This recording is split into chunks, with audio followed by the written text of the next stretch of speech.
I sat down at my desk yesterday to make a video about the shadowy subconscious realms of the things that we tend to not like looking at. I wanted to do it because it's so important if you're on a healing journey to understand that it's not all just be positive and light and rainbows.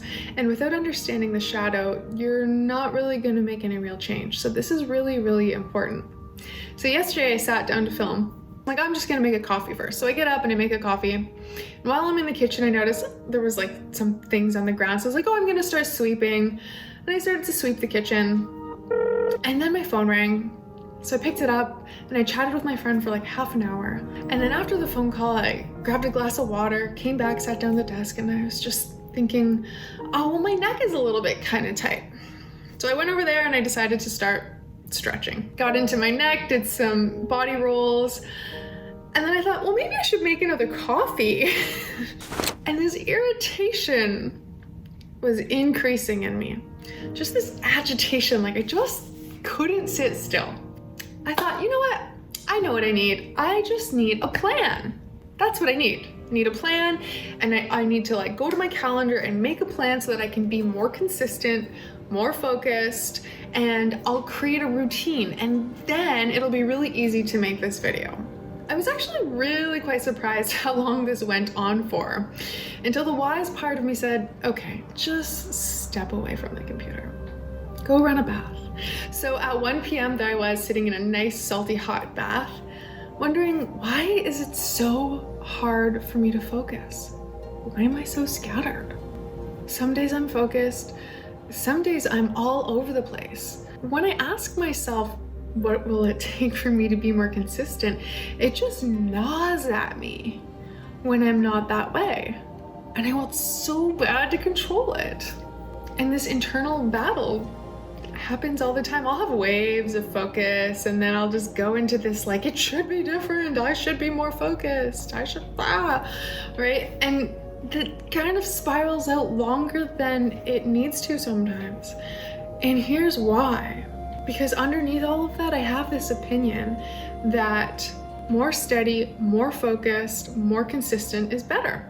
That might not necessarily be so. Might not even actually be true for me. So there I was sitting in the bath, and I decided to just surrender to the chaos, this frustrated energy spinning around. And as I just allowed it to exist without trying to stop it or make it into something, I started to realize that this chaotic energy has been with me since my childhood. And when I was about 5 years old, so when it really started happening, I was moving all of the time, every 6 months. And that was when my mom left my dad, and so she took care of my brother and I on her own.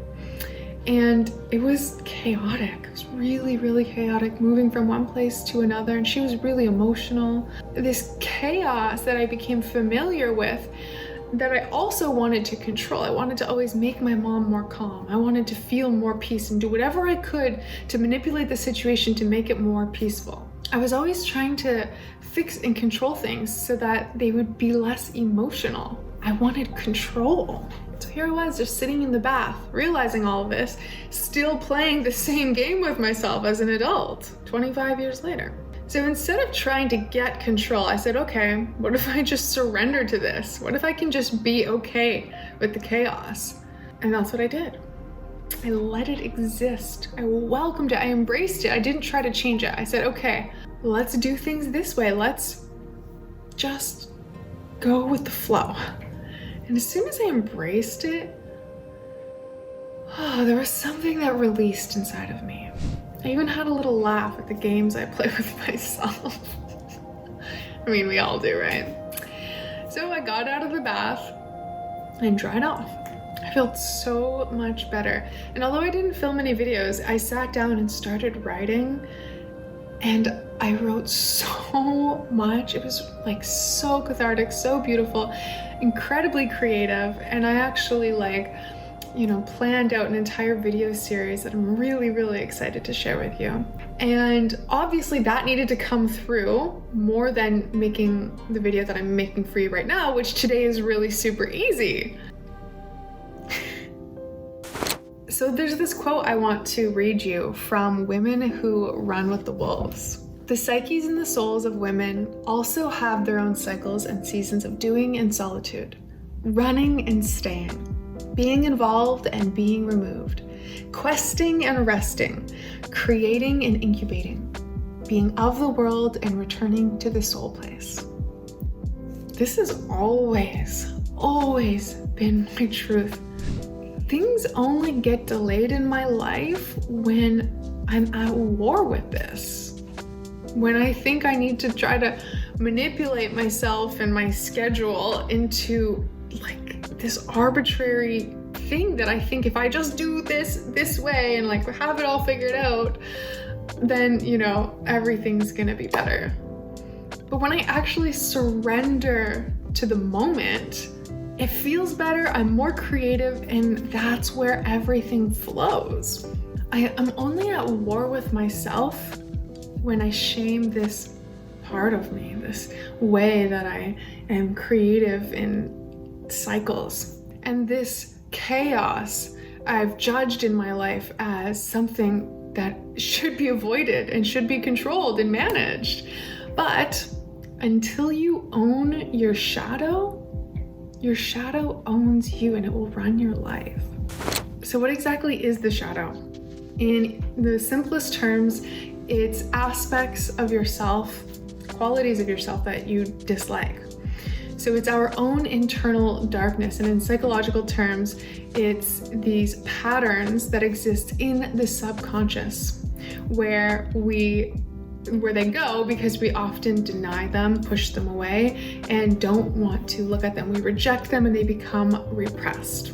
It's called the shadow because it lacks the light of our conscious awareness and is therefore hidden from view. Addictions, self-sabotage, lying, jealousy, anger, shame, guilt.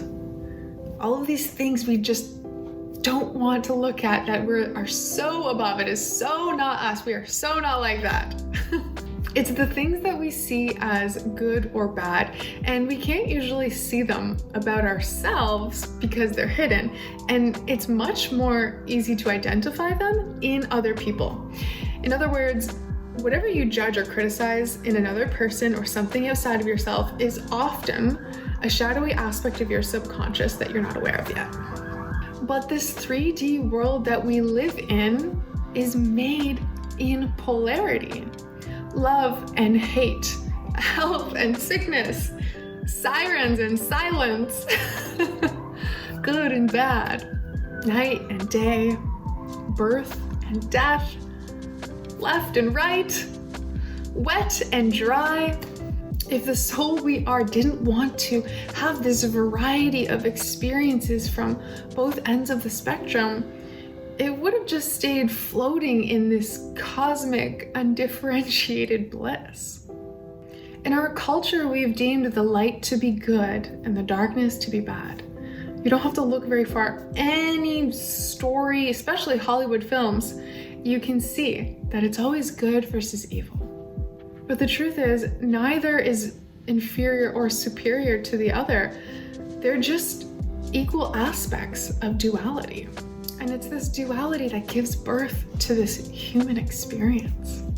These opposites exist for a very good reason. Yet your judgment of these forces is what causes them to be suppressed and stored in the subconscious mind. So things from your childhood, from your past, culturally passed on from generations. There's so many ways that we get these aspects suppressed and repressed in our subconscious mind.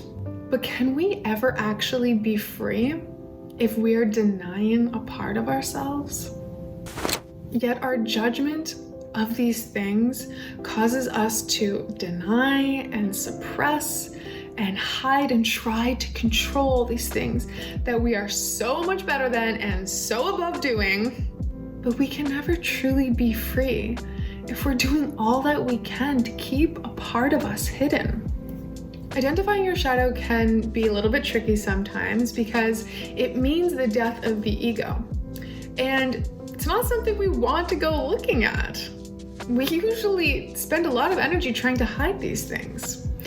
But here's where you can start.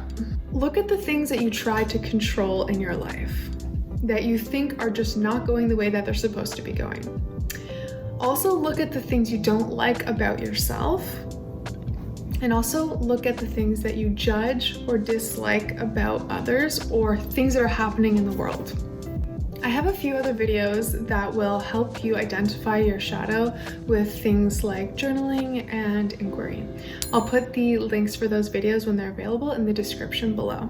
If you want to fast track your shadow work, come to thelivingnarrative.com. You'll get a profound shift in your very first session.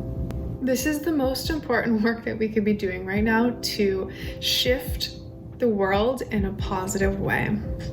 Because the reality is, we're just a collection of other people's beliefs as we walk around like zombies until you learn how to feel and connect with the original you underneath it all. That also includes your shadow. Your light will shine as bright as you are willing to face your darkness. Thanks for tuning in. My name is Sol. Go ahead and click the like button if you enjoyed this video and subscribe, and look forward for a few more videos on shadow integration and how you can actually start to process this on your own if you're not ready for a quantum leap just yet. Otherwise, come to thelivingnarrative.com and I look forward to connecting with you. Thanks.